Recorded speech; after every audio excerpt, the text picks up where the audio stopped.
If you're buying 1/10 ounce gold eagles right now, you're paying over $5,000 to get that ounce of gold. Swap price is around $47.50. That means you're paying somewhere in the neighborhood of $400 extra per ounce, just because the coin is smaller.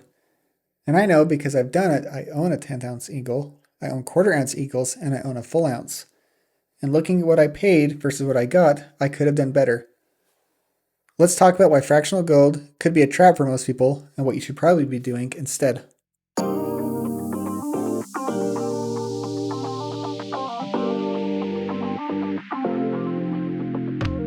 Let me show you the math because the math is what kills you here. Right now, a 1 ounce American Gold Eagle is running about $4,800 from the cheapest online dealer. That's roughly a 1.5% premium over spot, and that's fine. That's normal. A pretty good premium for a government minted coin. A quarter ounce eagle, about $12.80. It sounds cheaper, obviously because it is. It's a quarter ounce. But if you do the per ounce math, that's $51.20 per ounce. Your premium just jumped around 7% on a good day, and sometimes 10 or 11 depending on the dealer. And a 10th ounce, that's about $519 a coin. Per ounce, that's almost $5,200, nearly 9% over spot. So here's what's actually happening. You think you're buying gold, and you are. The gold content is real, but you're also buying a premium that you will probably never get back when you sell. When you walk into a dealer or sell online, they're going to pay you based on the gold content and maybe a small premium for the Eagle stamp, but nowhere near what you paid.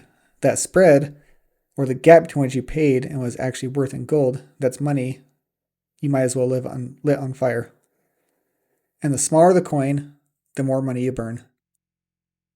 So why are the premiums so high on fractional gold coins? It's not a conspiracy. It costs to mint almost the same amount to strike a 10th ounce coin as a full ounce. The dyes, the blinking, the quality control, and the packaging, that overhead gets spread over way less gold. So the manufacturing cost per ounce goes up, and then the dealer adds their margin on top of it. That's just how the economics work. Now, to be completely fair, there are situations where fractional gold makes sense.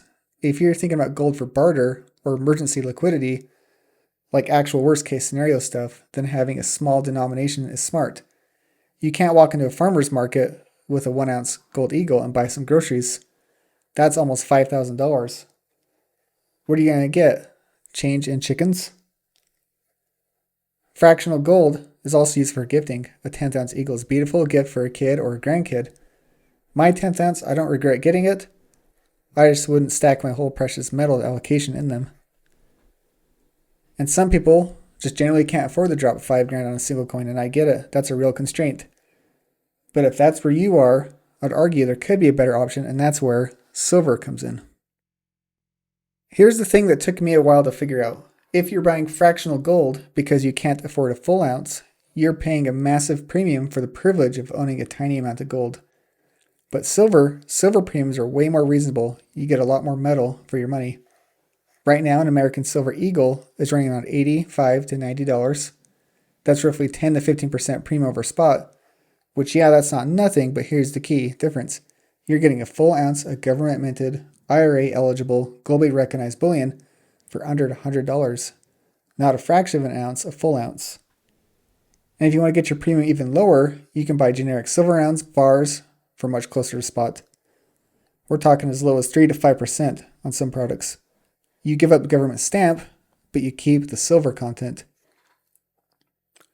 So let me reframe the question. You've got $500 to put in the precious metals this month. You can either buy 1/10 ounce gold eagle and pay almost 9% over spot for the coin the size of a dime, or you can buy 6 silver eagles, 6 full ounces of government minted silver at a lower per ounce premium. Which one gives you more actual metal? Which one gives you more flexibility when you want to sell? And which one has a lower premium that you need to overcome before you break even? And that is usually silver. Now, I'm not saying you shouldn't buy gold. Gold is amazing. Gold is the anchor of any precious metals position. But if you're building up your allocation and you're doing it paycheck by paycheck, silver lets you stack more ounces at better premiums. And once you've saved up enough, maybe over a few months, then you buy a full ounce or at least a quarter ounce and you skip the fractional premium entirely. Think of it like this. Silver is how you build, Gold is what you graduate to. And fractional gold, that's paying a convenience fee to feel like you own gold when you could be stacking a real weight in silver for the same money. Looking back on my stack, here's what I would change. I love my 1 ounce gold eagle, no regrets. The premium is reasonable. It's a beautiful coin, it's liquid, and it's the anchor of my gold position. My 1/4 ounce eagles, they're fine. The premium is higher than I'd like, but it's not outrageous. If a full ounce is too big of a bite, a 1/4 ounce is a decent compromise. Now my 10th ounce, it's cool to own. It's a little neat coin, but I probably would have just saved that $500 and put it in the silver, or waited until I could buy another 1/4 ounce. And that's basically my framework now. If I can afford at least a 1/4 ounce of gold at a reasonable premium, I'll buy gold. And if I can't, I will buy silver. I try not to buy fractional gold under a 1/4 ounce. The premiums are just not worth it at those price levels. So a quick recap, fractional gold isn't bad, but it is expensive for what you get. The smaller the coin, the bigger the premium. And the harder it is to break even when you sell. If you can swing a full ounce or at least a 1/4 ounce, you should do that. And if you can't, buy silver instead, stack ounces, and keep your premiums low.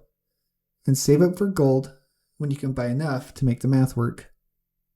So that's my take. Always check your live dealer prices before you buy anything. My favorite site is findbullionprices.com. It just takes about 30 seconds and it can save you a lot of money. If you're new here, I got beginner silver stacking guide and a video on the cheapest ways to buy gold and silver. Subscribe if you want updates on precious metals. I'll try and keep my advice practical, and I'll see you in the next one.